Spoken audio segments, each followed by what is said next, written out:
Hello guys, तो कैसे हैं आप सब। ये कहानी सच्ची घटना पर आधारित है, तो इस कहानी को पूरी एंड तक देखना और लाइक शेयर और ऐसी हाई हॉरर और दर्वनी कहानियों के लिए चैनल को सब्सक्राइब कर देना। तो चलिए शुरू करते हैं। 25 वर्षीय अनुज अपने उस फ्लैट में पहली बार आया जो उसे उसकी कंपनी ने सुविधा के रूप में दिया था। वास्तव में अनुज की नई नई नौकरी लगी थी। वह हरियाणा में अपना परिवार छोड़कर शिमला में आ गया था। साल भर से नौकरी की तलाश में भटक रहे अनुज को अच्छी नौकरी मिलते ही उसका उदास जीवन खुशियों से खेलने लगा था। कंपनी ने सुविधा के रूप में उसे जो फ्लैट दिया था, उस फ्लैट में प्रवेश करते ही अनुज के होठों से अनायास ही निकला था, वाओ, मोस्ट ब्यूटीफुल फ्लैट। वह भीतरी दरोदीवार तथा फ्लैट में मौजूद हर एक सामान को देखने के बाद बहुत प्रसन्न हुआ था। उसके चेहरे पर नौकरी मिल जाने की सुनहरी चमक तो पहले से ही उत्पन्न थी, मगर अब कंपनी की ओर से रहने की सुख सुविधा देखने के बाद उसका चेहरा खुशी से खिल गया था।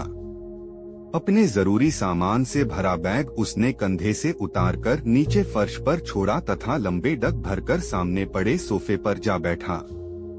सोफे पर बैठते ही उसने सुकून महसूस करने जैसे अंदाज में आंखों को बंद करते हुए हलक से गहरी सांस छोड़ी।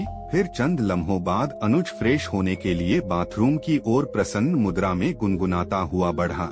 इतना ही नहीं, उसके थिरकते कदम उसकी गुनगुनाहट पर खुशी का इजहार स्पष्ट कर रहे थे। वह झूमता थिरकता वॉशरूम में पहुंच गया। बाथरूम में भीतर पहुंच अनुज ने सामने लगे आईने पर नजर डाली और एक शानदार स्टाइल में वह स्वयं को देखकर मुस्कुराया। फिर जल्द ही वह स्नान की तैयारी के साथ अपने काम में जुट गया। स्नान से निपटने के बाद जब उसने दोबारा खुद को आईने में देखने के लिए नजर उठाई तो चौंक गया।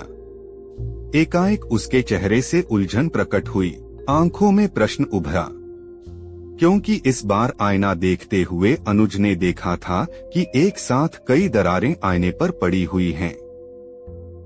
आईने पर पड़ी दरारें कुछ इस प्रकार थीं मानो किसी ने आईने के बीच में जोर से पत्थर मारकर उसे चटकाया हो, मगर अनुज ने ऐसी कोई आवाज न सुनी थी जिससे वह यह अनुमान कर सकता हो कि आईना पत्थर मारने पर ही चटका है।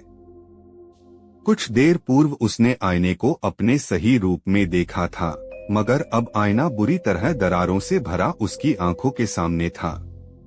अनुज समझ नहीं पाया था कि आखिर आईने में दरारें पड़ी किस प्रकार। वह उलझ बैठा था इस रहस्य में। आईने में पड़ी दरारें उसके स्नान के दौरान ही आई थीं। वह लगातार सोच रहा था कि आखिर इस बीच ऐसा क्या हुआ जिसके कारणवश आईने में दरारें पड़ गईं। लाख सोचने के बाद भी उसकी समझ में कुछ नहीं आया तो वह इसी उलझन में फंसा रहकर बाथरूम से बाहर निकल आया। रात 11 बजे अनुज अपने बेड पर लेटा एक हॉरर स्टोरी पढ़ रहा था। उसके फ्लैट में गहरी खामोशी छाई थी। एकांत में वह पूरे आनंद के साथ हॉरर स्टोरी का आनंद उठा रहा था। स्टोरी पढ़ते पढ़ते उसे काफी रात बीत गई थी। उसने सो जाने के इरादे से सामने लगी वॉल क्लॉक की तरफ दृष्टि उठाई, क्योंकि सुबह 6 बजे उसे अपनी ड्यूटी पर जाने के लिए उठना था। अनुज ने जैसे ही वॉल क्लॉक की ओर देखा, उसी समय दीवार पर लगी घड़ी अपनी मजबूती छोड़ते हुए नीचे फर्श पर गिरी छन्न की आवाज के साथ घड़ी का शीशा टूट गया। अनुज तुरंत बेड से उठा और उसने आगे बढ़कर घड़ी उठाई। वॉल क्लॉक पूरी तरह खराब हो चली थी। जैसे तैसे उसने फर्श पर बिखरा घड़ी का कांच समेटकर डस्टबिन में डाला और वापस अपने शयन कक्ष में आ गया। जब वह वापस अपने शयन कक्ष में आया तो उसने देखा कि उसके सारे कपड़े फर्श पर फैले पड़े हैं। यह देख वो बुरी तरह चौंका। उसने झट अनुमान लगा लिया कि अवश्य ही कोई उसके फ्लैट में घुस आया है, कोई चोर। अपने फ्लैट में किसी चोर के घुस आने का अनुमान करते हुए उसने गुर्राहट भरे स्वर में पुकारा, कौन है यहाँ? साथ ही वह पूरी वीरता के साथ चोर का मुकाबला करने के लिए खड़ा रहा। जवाब के रूप में कुछ कदमों की गूंज उसने सुनी। यह समझते अनुज को अधिक समय न लगा कि कोई व्यक्ति उसके फ्लैट से भाग निकलने की कोशिश कर रहा है, क्योंकि फ्लैट में गूंज रहे कदमों की आवाजें फ्लैट से बाहर की ओर जाती सुनाई दे रही थीं। अधीर कदमों के साथ अनुज उसी तरफ बढ़ा जहां उसे कदमों के गूंजने की आवाजें होने का अंदेशा हो रहा था। वह फुर्तीले कदमों के साथ आगे पहुंचा तो उसने देखा कि फ्लैट का डोर खुला हुआ है। दरवाजा खुला जानकर अनुज को आश्चर्य हुआ, क्योंकि वह तो दरवाजा लॉक करके सोने की तैयारी के साथ बेड पर गया था, मगर अब दरवाजा खुला देखने के बाद वह आश्चर्यचकित था। दरवाजा कैसे खुला या किसने खोला, इन प्रश्नों के उत्तर सोचने का समय नहीं था उसके पास। दिमाग में सावन की घटा की तरह घुमड़ उठे प्रश्नों को ज्यों का त्यों वह अपने दिमाग में छोड़े रखकर फुर्ती से आगे बढ़ा। फ्लैट से निकल अनुज ने बाहर की ओर नजरें दौड़ाई, परंतु बाहर उसे कोई नजर न आया। साथ ही वातावरण की शांति को महसूस करते हुए ऐसा तनिक भी आभास न होता था कि कुछ देर पूर्व वहां कोई आया गया भी है। हर तरफ गहरी खामोशी पैर पसारे सोती महसूस हो रही थी। अनुज उलझन भरे भाव चेहरे से व्यक्त करता वापस अपने फ्लैट में चला आया, मगर फ्लैट का दरवाजा खुला जानने के बाद उसके मन में कौंध उठे प्रश्न बराबर जोर मार रहे थे। वो अभी तक थमे नहीं थे, तूफानी रफ्तार के साथ अपनी रवानगी में आकर बराबर अनुज को चिंतित कर रहे थे। धीमे धीमे कदमों के साथ अपने बेडरूम की ओर बढ़ रहे अनुज ने मन ही मन कहा, कहीं ऐसा तो नहीं कि दरवाजा मुझ ही से खुला रह गया हो। मन में ऐसा कहते हुए अनुज सोचपूर्ण मुद्रा अपनाए एक स्थान पर ठिठक गया था। फिर अगले ही क्षण अनुज के मनमस्तिष्क ने उससे पूछा, पर वे कदमों की आवाजें कैसी थीं, जो अभी अभी सुनी गईं? फिर अगले ही पल उसे लगा कि हो सकता है रात के इस खामोश माहौल में उसके कान बजे होंगे, क्योंकि बिखरे कपड़ों को देखकर उसने सोचा था कि शायद उसके फ्लैट में कोई चोर घुस आया है। तो इसी विचार के रहते उसे खामखाह ऐसा लगा हो कि कोई चोरी छिपे उसके फ्लैट से निकल कर गया है। मनमस्तिष्क में उभरते सारे सवालों और जवाबों को उसने वहीं खत्म कर अपने फ्लैट का दरवाजा बंद किया और लाइट ऑफ करके बेड पर आ गया। आधी रात बीत चुकी थी। फ्लैट में अजीब सी गंध फैल जाने के कारण अनुज की आंख खुल गई। बेड से उठकर उसने सारी लाइटें ऑन की तथा इधर उधर नजरें दौड़ाते हुए यह जानने का प्रयास करने लगा कि आखिर गंध कहां से तथा क्यों आ रही है। इसी तलाश में वह फ्लैट का चप्पा चप्पा छान मारकर अंत में स्नानघर की ओर बढ़ा। जब वह स्नानघर में पहुंचा तो बुरी तरह शॉक्ड रह गया। उसकी आंखों में ही नहीं बल्कि चेहरे पर भी खौफ के असीमित भाव उत्पन्न हो गए थे। अनुज अपने स्थान पर खड़ा पत्थर की मूर्ति बन गया था। उसका दिल जोर जोर से धड़क रहा था, किंतु दिमाग सन्नाटे में आकर साए साए करने लगा था, क्योंकि स्नानघर के बीचों बीच खून में सनी एक लड़की की लाश पड़ी थी। लाश का जिस्म सही सलामत था, मगर उसका चेहरा खून से पूरी तरह सना हुआ था।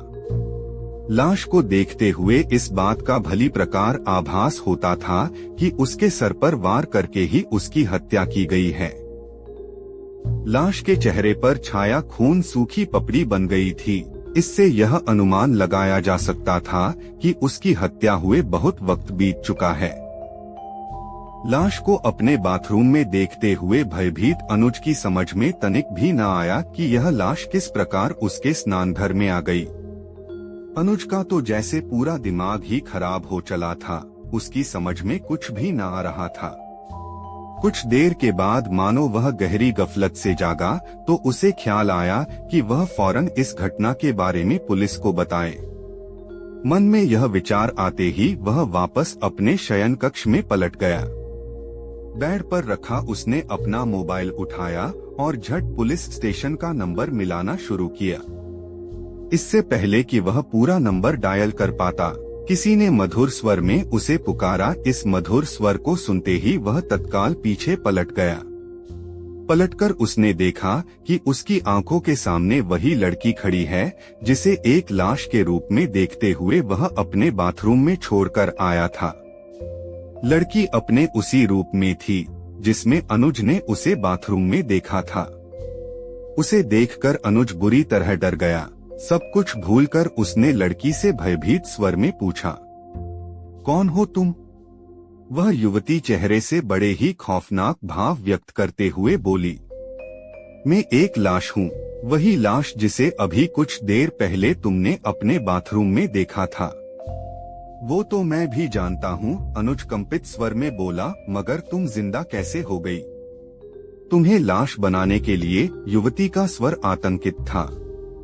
अनुज को अब यह समझने में वक्त न लगा कि उसके सामने खड़ी जिंदा लाश वास्तव में भूत है।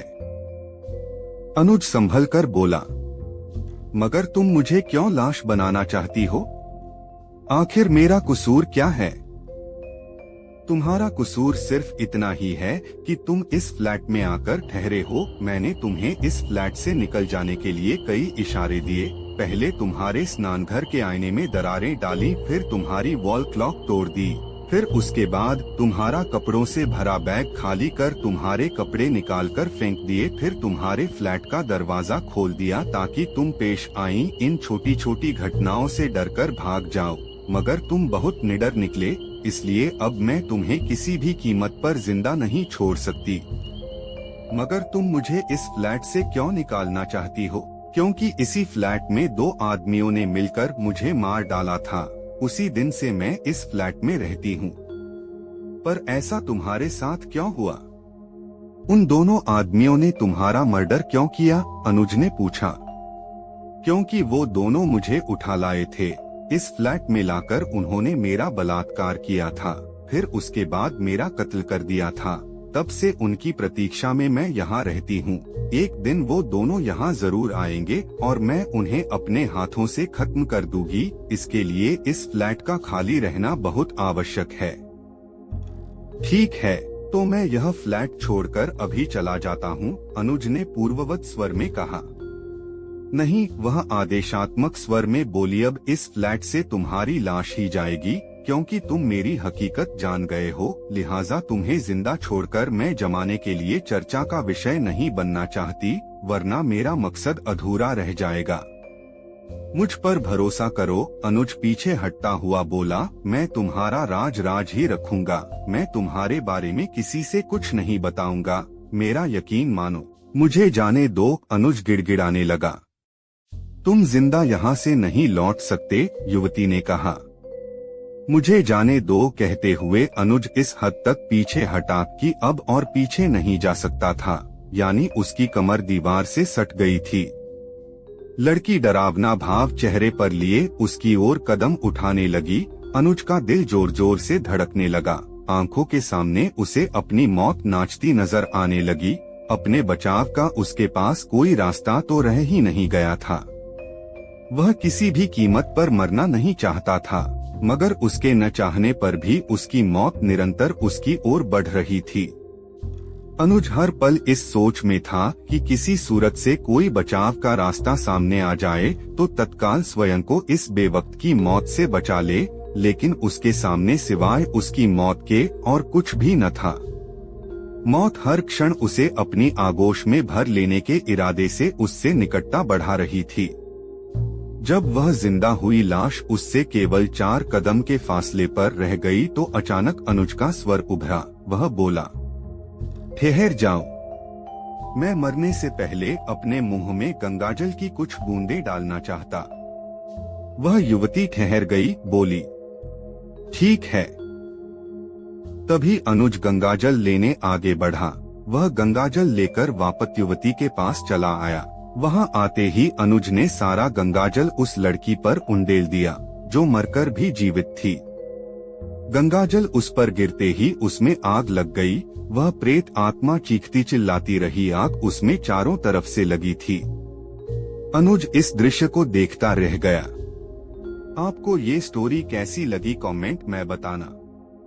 ऐसी हाई हॉरर स्टोरी सुनने के लिए हमारे चैनल मनोरंजन भाई ऑफिशियल को सब्सक्राइब कर लीजिए। तो चलिए गाइस, आज के लिए इतना ही। वीडियो एंड तक देखने के लिए धन्यवाद। नई वीडियो में मिलते हैं, तब तक के लिए बाय बाय।